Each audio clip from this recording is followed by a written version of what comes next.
Bismillahirrahmanirrahim. Assalamualaikum warahmatullahi wabarakatuh.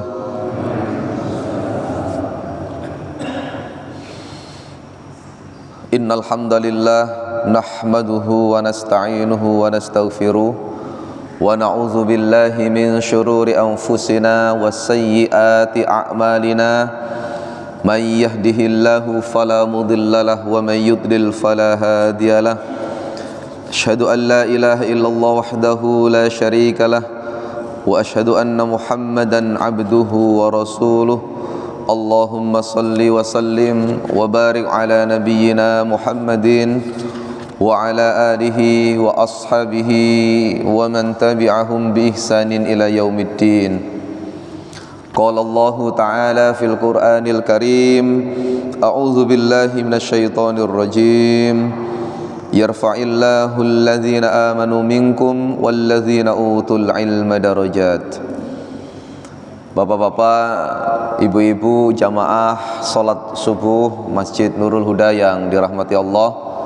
Syukur alhamdulillah pagi ini kita bisa kembali mengawali aktivitas hari ini dalam keadaan sehat walafiat, dan juga kita bisa melaksanakan sholat subuh berjamaah.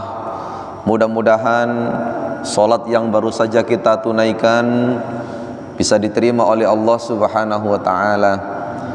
Salawat ma'asalam semoga tetap tercurah atas Rasulullah Muhammad sallallahu alaihi wasallam, khatamul anbiya. Mudah-mudahan kita adalah umat-umatnya Rasulullah Muhammad sallallahu alaihi wasallam yang istiqomah, yang selalu memiliki semangat untuk talabul ilmi dalam rangka untuk mengembangkan cakrawala berfikir kita, dan juga untuk tafaqquh fiddin, untuk memahami agama kita semakin mendalam dan bisa mengamalkannya dalam kehidupan kita sehari-hari. Marilah kita awali kajian Ahad pagi ini dengan bersama membaca basmalah. Bismillahirrahmanirrahim. Bapak-bapak, ibu-ibu, hadirin jamaah salat subuh dan kajian Ahad pagi yang dimuliakan Allah.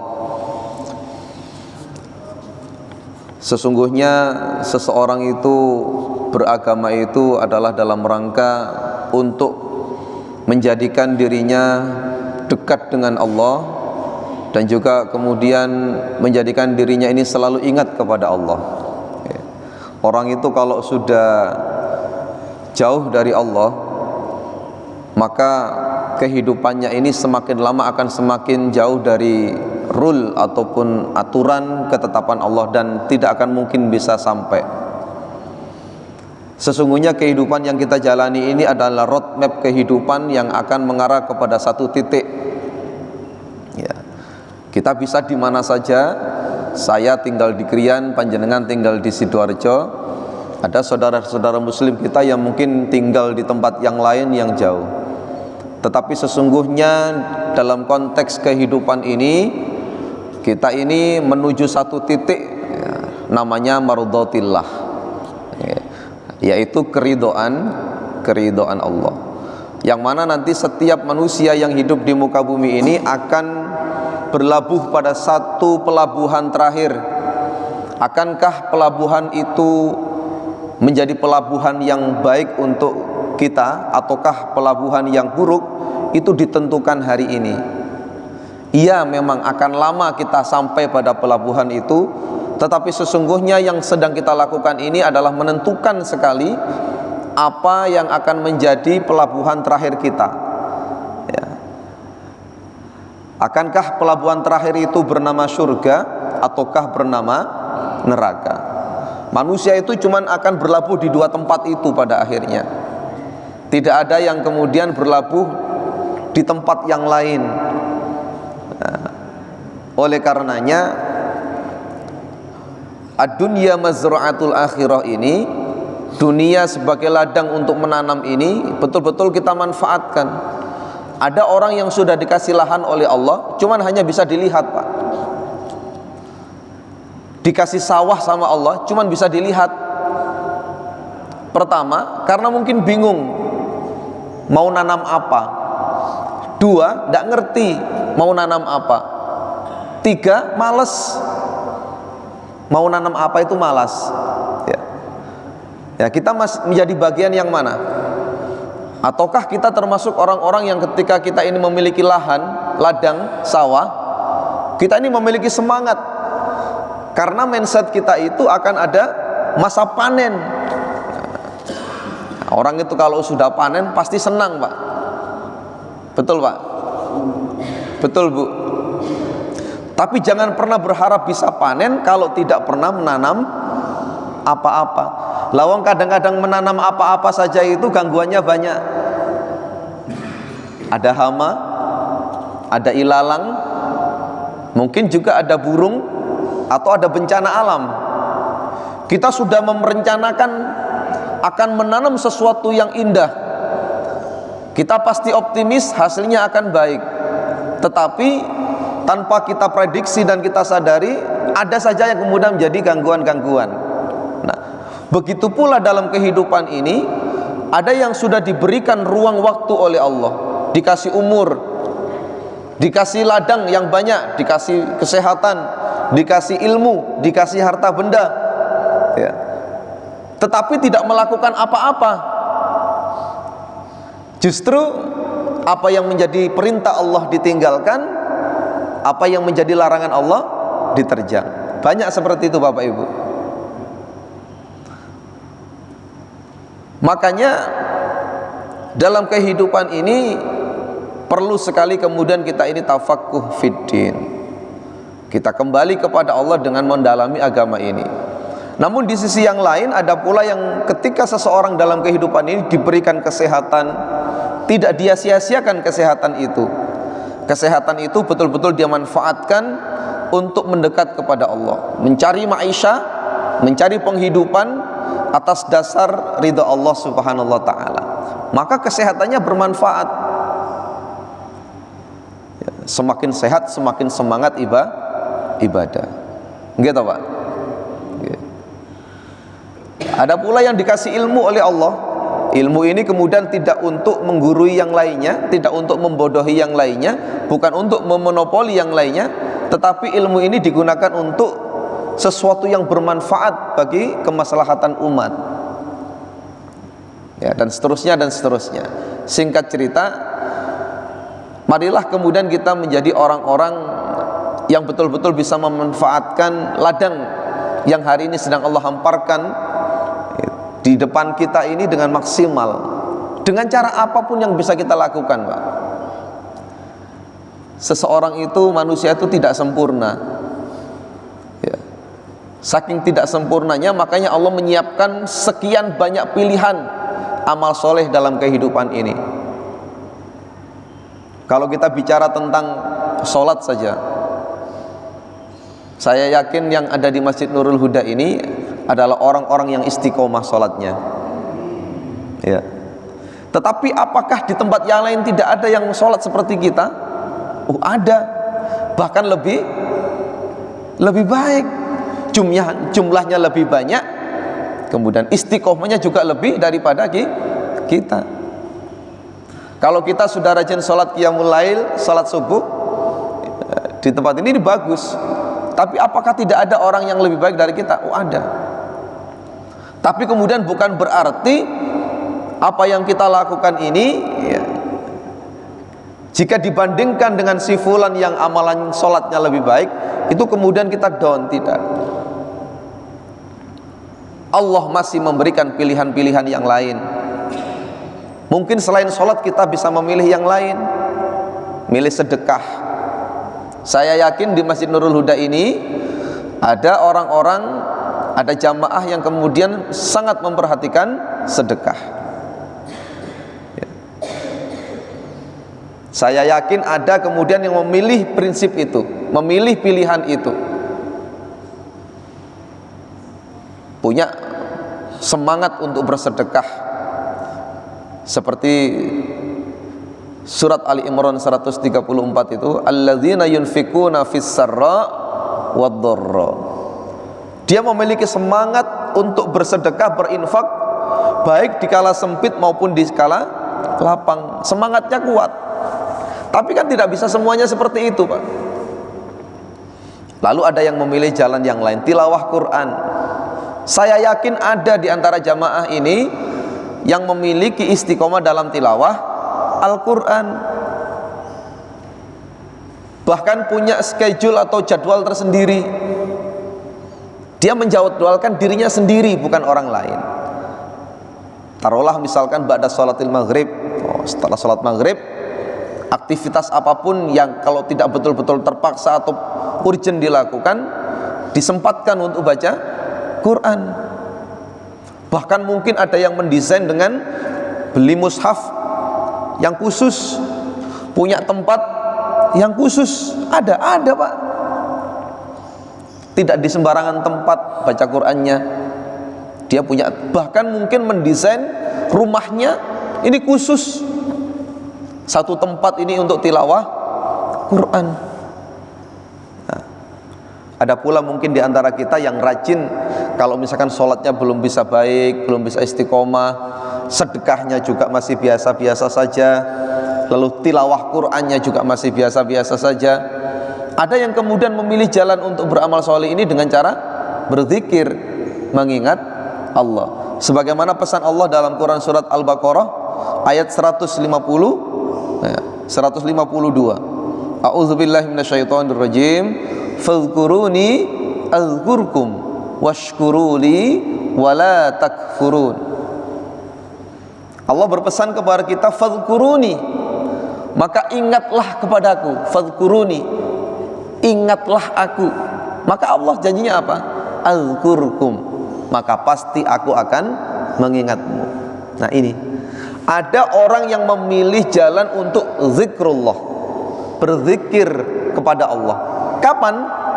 Matakana wa aina makana, kapanpun dan dimanapun. Ya. Konsep untuk berzikir itu kan dalam surat Ali Imran 191, ya kan. Ulul albab itu kan, a'udzubillahi minasyaitonirrajim, alladzina yadhkurunallaha qiyaman wa qu'udan wa 'ala junubihim. Konsep mengingat Allah itu ada di setiap tempat dan semua kondisi. Qiyaman, pada saat kita berdiri, wa qu'udan, pada saat kita duduk seperti ini, wa 'ala junubihim, dan ketika berbaring. Nah, ada Pak yang memilih seperti ini? Ada. Maka dia memilih menjadi orang-orang yang apa? Lisanan zakiron. Apa itu? Bibir yang selalu basah dengan zikrullah. Nah Pak, tuh, orang itu kalau sudah ingat, itu pada akhirnya akan sambung. Betul Pak ya? Tiang niku nek eling mesti sambung. Orang itu kalau sudah ingat pasti akan sambung. Semakin banyak kita ingat, semakin banyak kita sambung. Nah, kalau yang tersambungkan itu dengan sinyal yang paling kuat di alam semesta ini, yaitu Allah, maka apa yang menjadi hajat kita ini akan lebih banyak, lebih cepat dikabulkan oleh Allah. Lah kita ini kan kadang-kadang ingat, kadang-kadang lupa. Nggih Pak. Kita ini kan kadang-kadang ingat, kadang-kadang lupa. Kapan kita ingat Allah? Saat kita butuh. Bahkan mendekat kepada Allah itu nangis-nangis. Saat kita butuh. Tapi kalau hajat kita sudah dipenuhi oleh Allah, apa yang terjadi? Ini kadang-kadang kita lupa. Mari kita tengok kisah Sa'labah. Bagaimana kisah Sa'labah itu? Sa'labah itu adalah sahabat Rasul yang Allah takdirkan ada keterbatasan ekonomi. Ya, pakaian yang dipakai itu gantian sama istrinya. Maka Sa'labah itu setiap kali sholat berjamaah pasti langsung pulang. Kenapa begitu? Karena pakaiannya ini akan dipakai oleh istrinya. Tapi Sa'labah tidak pernah ketinggalan sholat jamaah. Nah, didoakanlah oleh Rasulullah supaya berkecukupan, diberi modalnya apa? Domba. Mulai punya aktivitas, punya kesibukan. Tentu kesibukan ini, usaha ini mendatangkan hasil. Betul, karena yang mendoakan Rasulullah bukan orang sembarangan, maka yang diberikan oleh Allah itu cepat kemudian berdatangan. Singkat cerita, dombanya semakin banyak. Pak, ada yang punya pengalaman ternak domba di sini? Nggih. Atau nyari domba minimal, nyari kambing untuk Idul Adha minimal. Saya kira ngurusi 2 kambing itu pasti lebih repot daripada ngurusi 1 kambing. Ngurusi 10 kambing ini pasti lebih repot daripada ngurusi 2 kambing. Singkat cerita, saklaba semakin menjadi repot. Sholat jamaahnya mulai agak-agak masbuk, begitulah kira-kira. Seperti kalau kita punya kesibukan di rumah tuh Pak, kita nggak punya toko, akhirnya kita punya tokonya laris manis, ya, kemudian sholatnya juga pasti akan sedikit, ya, kerepotan begitu. Sampai pada akhirnya saklaba ketika diminta untuk mengorbankan kambingnya atau dombanya ini untuk Idul Adha itu kan tidak mau, ya, karena dirasa ini semua adalah capaian dari hasil keringatnya sendiri. Nah, seperti itu. Jadi ada orang yang kemudian diberikan kesibukan oleh Allah, kenikmatan, tapi jauh dari Allah. Ya, oleh karenanya, fadhkuruni azkurkum, ada orang yang memilih untuk berzikrullah, ini dia yakin akan selalu diingat sama Allah. Ya. Bagaimana cara kita mengingat Allah? Ya. Salah satu medianya adalah sholat. Ya, sholat itu Masya Allah, kita ini 5 kali loh Pak minimal ya. Kita ini 5 kali dalam sehari kita sholat, dipanggil sama Allah 5 kali laporan. Ya. Bapak-bapak yang ada, yang anggota ya di sini ya, ya, atau sudah purna, nah, itu kalau sehari 5 kali disuruh laporan itu semakin dekat nggak sama atasan Pak? Iya. Kita akan terpantau enggak? Kita nggak bisa ngelewes. Mau ngelewes sulit karena ada panggilan. Dan cenderung orang yang taat itu terhadap waktu-waktu yang akan dipanggil itu mempersiapkan. Nah, bukan malah menghindar. Allah hendak menguji siapa di antara kita yang taat sama Allah. Itu dipanggil sama Allah 5 kali dalam sehari. Panggilan pertama, panggilan sholat subuh begini. Oh, hambaku yang saya panggil, yang aku panggil subuh, itu datang kira-kira 40 orang. Nanti dipanggil lagi sama Allah waktu zuhur. Subuh mungkin alasannya capek, ngantuk, belum bangun. Coba nanti zuhur dipanggil, Allahu Akbar, Allahu Akbar. Dipanggil lagi waktu zuhur. Oh, kok nggak ada lagi, kemana? Oh, mungkin sibuk nyari uang. Ya. Sibuk nyari uang. Dipanggil lagi, Allah tidak bosan. Panggil lagi waktu asar. Allahu Akbar, Allahu Akbar. Oh, nggak ada lagi. Di jalan macet. Gimana? Di jalan macet, pulang kerja. Panggil lagi, mungkin dikonfirmasi sama Allah, mungkin sudah pulang ini waktu maghrib. Panggil lagi, Allahu Akbar, Allahu Akbar. Loh, belum ada. Katanya belum mandi, tidak sempat sholat. Panggil isya. Kalau kemudian terus-terusan dan secara berulang dipanggil-panggil tidak pernah datang, ya minimal kalau kita ini analogikan dalam kehidupan ini, Pak, Bu, kalau jenengan punya anak, punya adik, punya bawahan, kok dipanggil-panggil tidak datang, menurut jenengan pripun? Sayang napa jenengan kali mereka? Sayang napa mboten? Masya Allah. Ya kalau misalkan bosnya itu diktator, ya nggak nunggu besok, ya, kira-kira begitu. Panggil 5 kali kok absen terus, ya pada panggilan ketiga mungkin sudah di-kick. Ya. Ya kalau yang nge-kick itu Allah, kita mau di-kick dari dunia ini, kita mau kemana Pak? Kalau kita ini di-kick sama Allah dari bumi, kita mau pindah kemana? Nah, itulah fadhkuruni azkurkum. Maka marilah dalam kehidupan ini, sebetulnya beragama itu adalah dalam rangka untuk selalu nyambungkan kita ini dengan Allah. Makanya dalam Al-Quran itu isinya adalah basyiron wa nadhiran. Quran itu Pak, isinya adalah kabar gembira dan peringatan. Coba jangan baca-baca lagi itu Qurannya. Dalam Al-Quran itu paling banyak itu adalah pertama memberikan kabar gembira.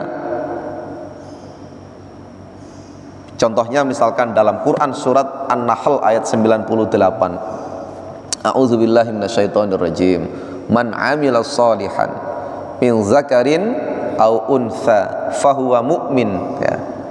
Falanuhyiyannahu hayatan thayyibatan wa lanajziyannahum ajrahum bima kanu yaksibun.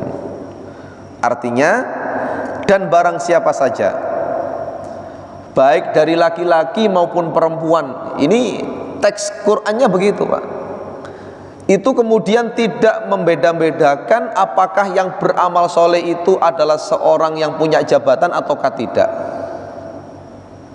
seseorang yang punya kekayaan tinggi ataukah tidak. Itu tidak ada begitu, tidak ada diskriminasi. Min zakarin au untha, baik laki-laki maupun perempuan. Yang penting apa? Fahuwa mu'min. Yang penting itu dilakukan dalam keadaan beriman. Jadi garis besarnya itu, kalau misalkan mau beramal soleh yang diterima sama Allah, Allah itu ingin mengatakan, kalau kamu ingin beramal soleh, laki maupun perempuan, amal soleh itu akan diterima oleh Allah ketika dilakukan dalam keadaan beriman. Itu syarat mutlaknya Pak. Apa kemudian basyirannya, kabar gembiranya? Falanuhyiyannahu hayatan thayyibatan.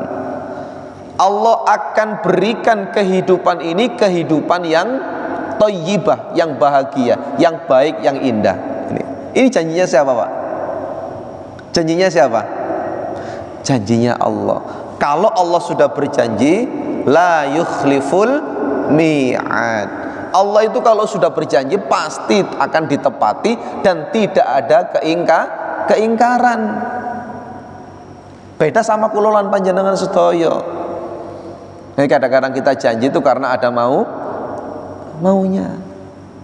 Nggih, Pak.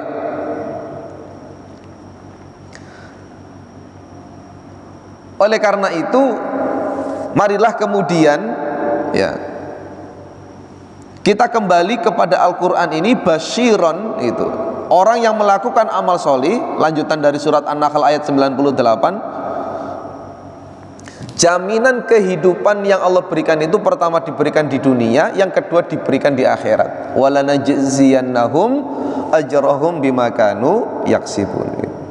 Allah akan berikan balasan terbaik kelak ketika nanti di akhirat. Sinten sing mriki sinate teng akhirat? Dereng nggih Pak nggih? Belum ke akhirat ini semua ya? Iya, belum ada pemberangkatan ke sana Pak. Jadwal penerbangannya belum keluar. Kita ini masih di gerbong namanya dunia. Nggih ngeten iki donya. Kadang-kadang seneng, kadang-kadang susah. Enten mriki sing seneng terus? Ada nggak di sini yang sedih terus? Tidak ada. Kehidupan dunia itu silih berganti, sunnatullahnya seperti itu. Itu namanya basyiron ya. Itu namanya basyiron. Nah, ketika kita ingin menjadi orang-orang yang senantiasa memiliki basyiran, kabar gembira, maka Allah jelas memerintahkan fadhkuruni azkurkum. Ingatlah Allah, ingatlah aku, maka aku akan mengingatmu. Nah, ya, cara kita mengingat Allah itu kan banyak, Pak, ya. Pertama, kita menjadi orang yang lisanan zakiran. Monggo, Pak. Lisan kita, bibir kita dibasahi dengan lisanan zakiran. Ya. Ya, dengan banyak istighfar. Istighfar itu apa? Menunggu salah dulu, Pak? Apakah istighfar itu harus menunggu dosa dulu baru kita istighfar? Tidak. Di sela-sela waktu panjenengan pergantian aktivitas satu ke aktivitas yang lain, ini perbanyak istighfar. Dan istighfar yang paling baik adalah istighfar di waktu menjelang subuh. Ya, istighfar yang banyak, istighfar yang banyak. Sampai pada suatu ketika kan Imam Ahmad ibnu Hanbal itu diperjalankan oleh Allah. Diperjalankan itu berarti tidak punya rencana jalan. Nah, jenengan kan kadang-kadang punya rencana jalan-jalan. Tapi Imam Ahmad ibnu Hanbal itu menuju satu tempat namanya Baghdad itu, di sana hanya untuk memenuhi hajat orang yang istighfar. Ini tidak punya rencana, tapi tiba-tiba diperjalankan oleh Allah. Sebagaimana Rasulullah Muhammad SAW itu dalam kisah Isra wal Mi'raj itu kan diperjalankan oleh Allah. Subhanalladzi asra. Nah, ini menarik. Quran itu luar biasa.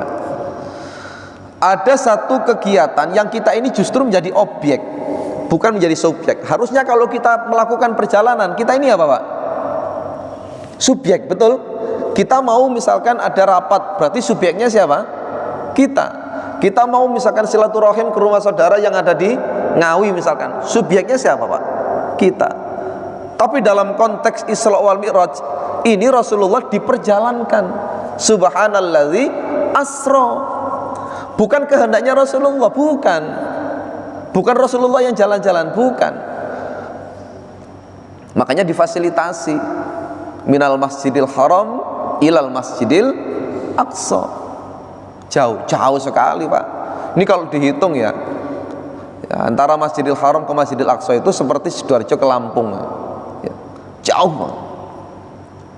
Bayangkan waktu itu kendaraannya juga sangat terbatas, hanya ada unta, hanya ada misalkan kuda ya nopo, berapa lama, tapi hanya dalam waktu semalam itu selesai. Itu karena diperjalankan.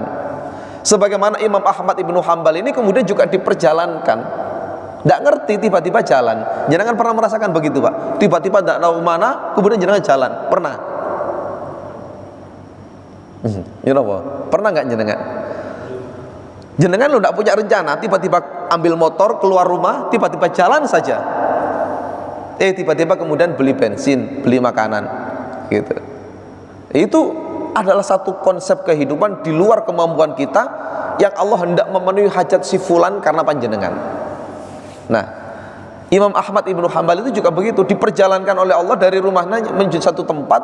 Ternyata kemudian karena capek ya singgah di masjid seperti ini, rebahan, diusir oleh marbot, tidak boleh. Kemudian di teras juga tidak boleh. Qadarullah, di depan masjid seperti ini ada si fulan, seseorang yang pekerjaannya apa? Pembuat roti. Dipanggillah Imam Ahmad ibnu Hanbal. Ya Sayyid, ta'al huna. Wahai Tuan, kemarilah. Silahkan istirahat di rumahku. Aku punya hujrah, aku punya ghurfah, aku punya ruangan meskipun tidak luas, tapi bisa digunakan untuk beristirahat. Sambil istirahat, Imam Ahmad ibnu Hanbal ini menyaksikan, memperhatikan apa yang dilakukan oleh sang pembuat roti.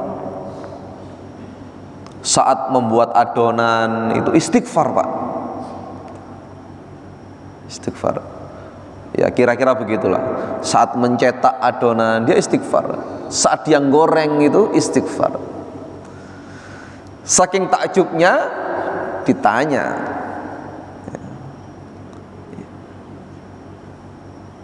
wahai saudara gitu, seberapa banyak dosamu kok sampai-sampai kamu itu selalu beristighfar? Lalu si fulan itu menjawab, aku beristighfar itu bukan karena dosa. Aku beristighfar itu adalah memang untuk pertama meminta ampun dan juga adalah mengingat Allah. Dari istighfar itu seluruh hajatku dipenuhi oleh Allah. Ada satu hajat yang belum dikabulkan, tapi aku yakin dan optimis suatu ketika nanti Allah akan mengabulkan hajatku ini. Ditanya, apa hajatmu? Aku ingin bertemu dengan imam besar, Imam Ahmad ibnu Hanbal. Pak. Jadi Allah kemudian memperjalankan Imam Ahmad ibnu Hanbal itu nggak tahu kemana, tujuannya apa dan seterusnya. Itu adalah dalam rangka untuk memenuhi hajat seseorang yang istiqomah dalam istighfar. Ya, itu adalah konsep-konsep kehidupan di luar nalariah manusia. Monggo. Ini bisa menjadi pilihan, mendawamkan, mengistiqomahkan istighfar. Astagfirullahaladzim. Ya, itu dalam rangka untuk fadhkuruni adzkurkum. Sambil santai-santai ngajengi griya, kali ngopi ngoten nggih, istighfar. Pada saat bekerja bisa Pak? Sakit. Pada saat duduk sakit. Pada saat berbaring bisa. Mengingat Allah itu banyak caranya. Kalau kemudian kita selalu ingat Allah Pak, Bu, maka kita akan diingat oleh Allah. Allah itu tahu napa mboten Pak, Bu, apa yang menjadi hajat kita dalam hati? Allah tahu napa mboten? Tahu. Tahu ndak Allah apa yang ada dalam hati dan pikiran kita? Tahu. Oleh karenanya, mari kita kemudian memilih jalan ini.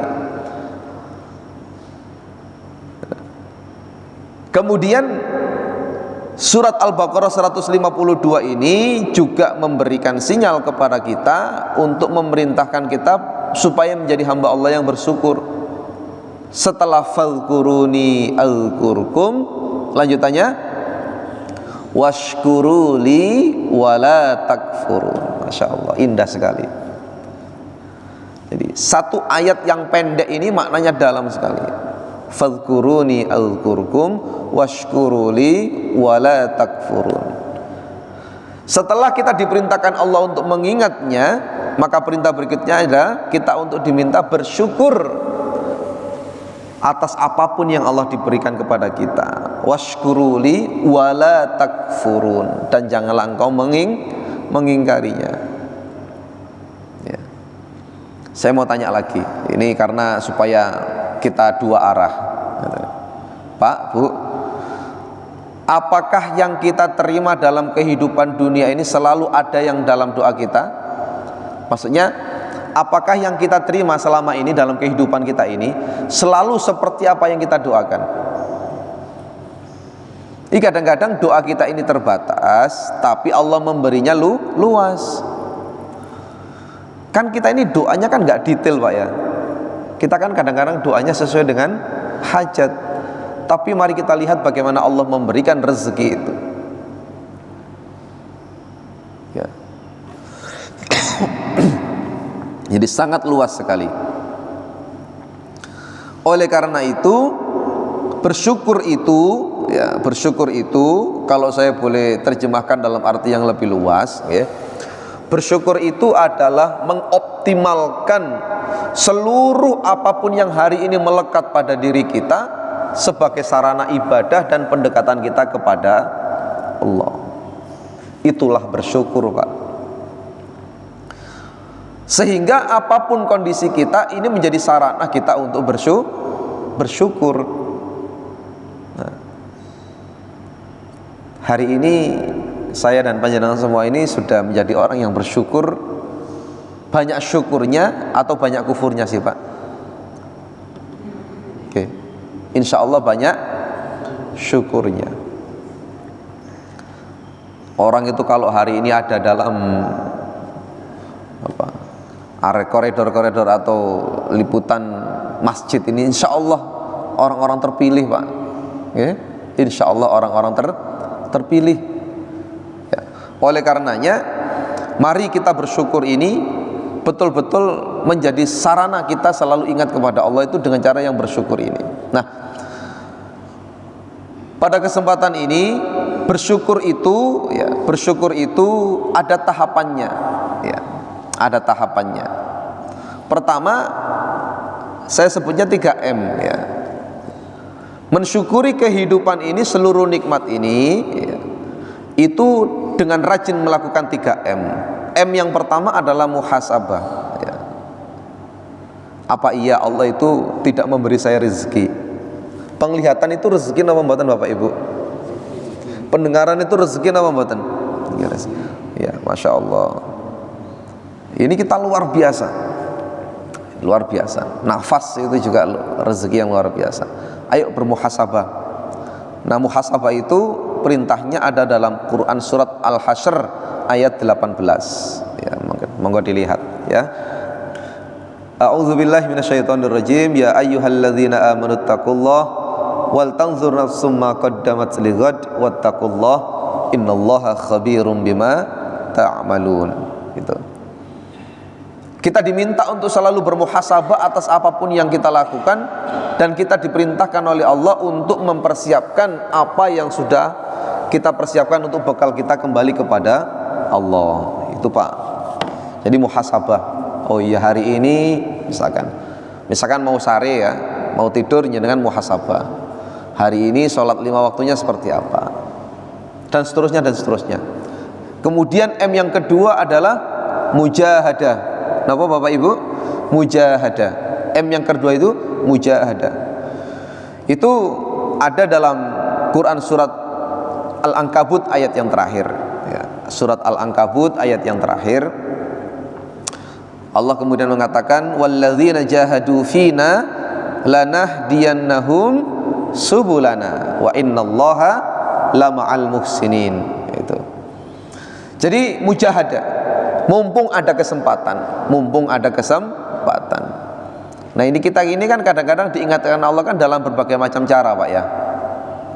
Kita itu baru mengakui kalau kita ini punya jari-jari, itu kadang-kadang Allah berikan sakit namanya cantengan, Pak. Ya, kalau kita cantengan itu kita merasa oh ternyata saya punya jari ternyata. Nah, kalau tidak cantengan itu kadang-kadang nggak apa-apa. Sama halnya ketika kita berkendara tiba-tiba ban kita gembos, bocor, gitu, oleng.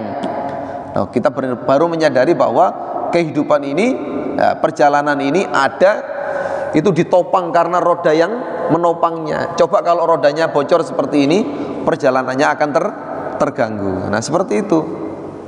Itu mujahadah. Nah, mujahadah ini, bersungguh-sungguh ini harus cari teman, Bapak Ibu. Harus berjamaah. Kalau sendirian sulit.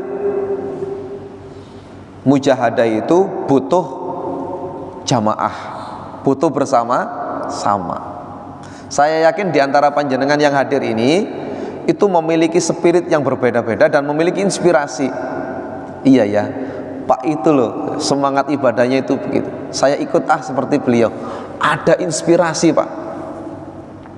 Lalu fungsinya jamaah itu apa? Fungsinya teman itu mengingatkan. Kok panjenengan misalkan 1-2 kali sholat nggak hadir, itu dicari, ditanyakanlah minimal, kemana ya Pak itu kok nggak kelihatan? Kan ngaten Pak nggih. Lalu ada yang punya inisiatif menghubungi, ada yang punya inisiatif malah mendatangi rumahnya, ada yang punya inisiatif malah kemudian membawakan sesuatu ke rumahnya. Seperti itu. Kenapa? Al-imanu yazidu wa yanqus. Al-imanu yasdadu wa yanqusu. Iman itu naik turun, Bapak Ibu. Nah, kalau pas iman kita turun, lalu kita punya sahabat, kita punya jamaah, kita akan kembali diingatkan, disemangati. Tapi kalau kita sendirian, akan lebih lama kembalinya. Ya, kembalinya lebih lama. Nah, M yang ketiga yang terakhir adalah muraqabah. Kenapa Bapak Ibu? Muraqabah. Muraqabah itu dalam Quran surat Al-Fajr ayat ke-15, inna rabbaka labil mirsad. Sesungguhnya Tuhanmu itu maha mengawasi. Muraqabah itu merasa selalu dalam pengawasan Allah. Hari ini pengawasan itu diperlukan dalam setiap tempat. Makanya dipasang yang namanya di pojok ini kenapa Pak? CCTV. Kenapa fungsinya CCTV ini? Pengawasan. Nah, jenengan sekarang lebih percaya CCTV, nopo lebih percaya manusia? Ya. Kalau misalkan bukti itu lebih valid manusia, persaksian atau CCTV sekarang? Halo? Kenapa? Karena CCTV tidak pernah. Kalau manusia memungkinkan untuk berkelit. Nah, apakah Allah kemudian memasang CCTV untuk kita? Halo? Apakah Allah memasang CCTV untuk kita? Jenengan nih lho Pak, dipasangi chip kali Allah napa mboten sih? Dipasang. Mari kita lihat surat Qaf ya, ayat 16, 17, 18. Ya. A'udzubillahi minasyaitonirrajim. Laqad khalaqnal insana wa na'lamu ma tuwaswisu bihi nafsuh wa nahnu aqrabu ilaihi min hablil warid.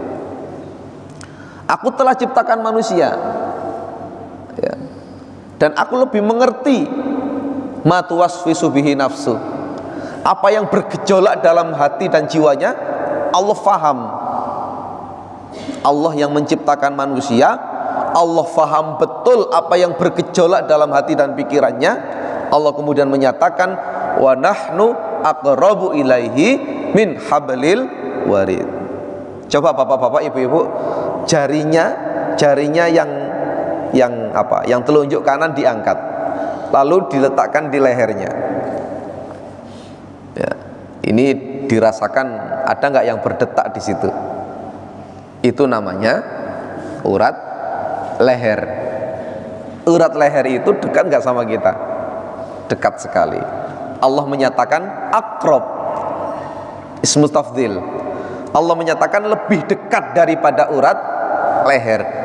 Kalau urat leher saja ini kita sudah dekat dengan kita, maka Allah menyatakan wa nahnu aqrabu ilaihi min hablil warid. Allah malah lebih dekat dari urat leher kita. Ini pengawasan Allah, diawasi langsung sama Allah. Kedua, ya, Allah awasi melalui dua malaikatnya. Ya, itu lanjutannya itu ada dalam ayat 16, 17. Yang pertama ditaruh di sebelah kanan, kedua ditaruh di sebelah kiri. Itu raqibun atidun. Maka kita mengenalnya dengan dua malaikat, namanya raqib atid. Raqib atid itu CCTV-nya Allah. Kalau teknologi ini sudah dikatakan canggih, punya CCTV, punya chip, Allah justru lebih canggih, jauh lebih canggih. Maka nanti setiap manusia itu dapat rapot Bapak Ibu, dapat ijazah. Nah, nih rapot kehidupan.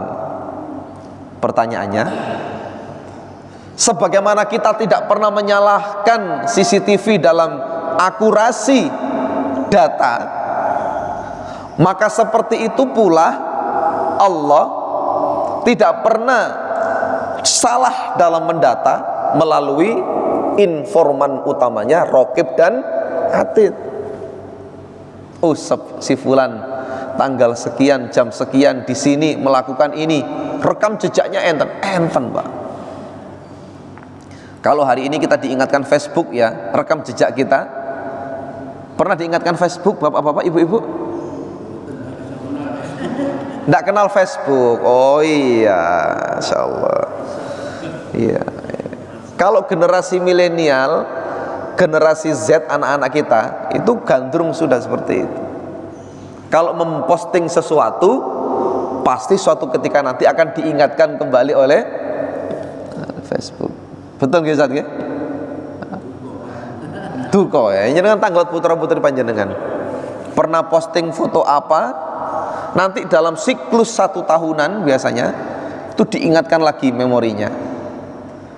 Jenengan misalkan hari ini Pak tanggal pinten 10 Desember 2023 jenengan posting misalkan nopo sing menurut jenengan itu berkesan, nanti 10 Desember 2024 jenengan akan diingatkan lagi dengan foto-foto yang sama.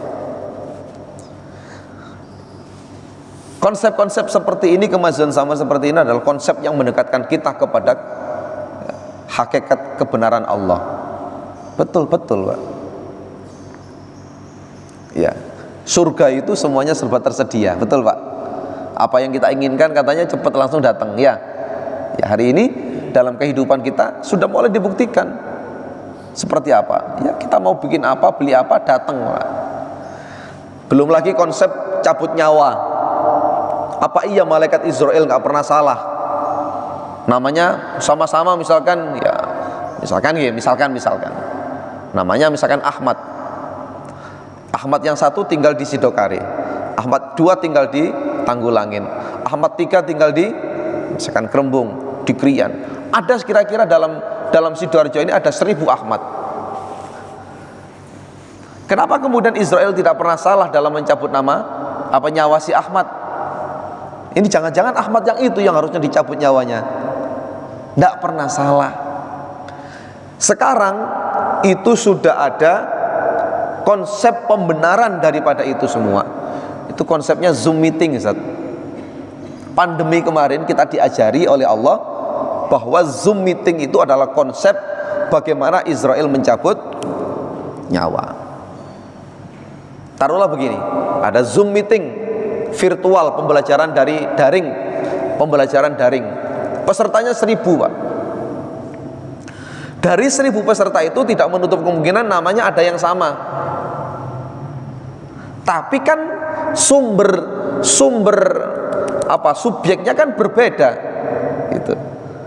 Nah, malaikat Israel itu kalau mencabut nyawa tidak perlu mendatangi satu begitu. Ya, cukup di remote klik 1000 mati semua. Zoom meeting itu untuk mematikan 1000 itu tidak perlu datangi satu-satu. Tapi ketika sumber koneksinya diputus, seluruhnya pasti akan mati. Ya seperti itu. Konsep-konsep mendekati kebenaran Al-Quran. Ya, seperti itu. Nah, oleh karena itu, bapak-bapak, ibu-ibu yang dirahmati Allah, ini sudah banyak yang kita kupas pagi ini. Kesimpulannya adalah fadhkuruni azkurkum washkuruli wala takfurun.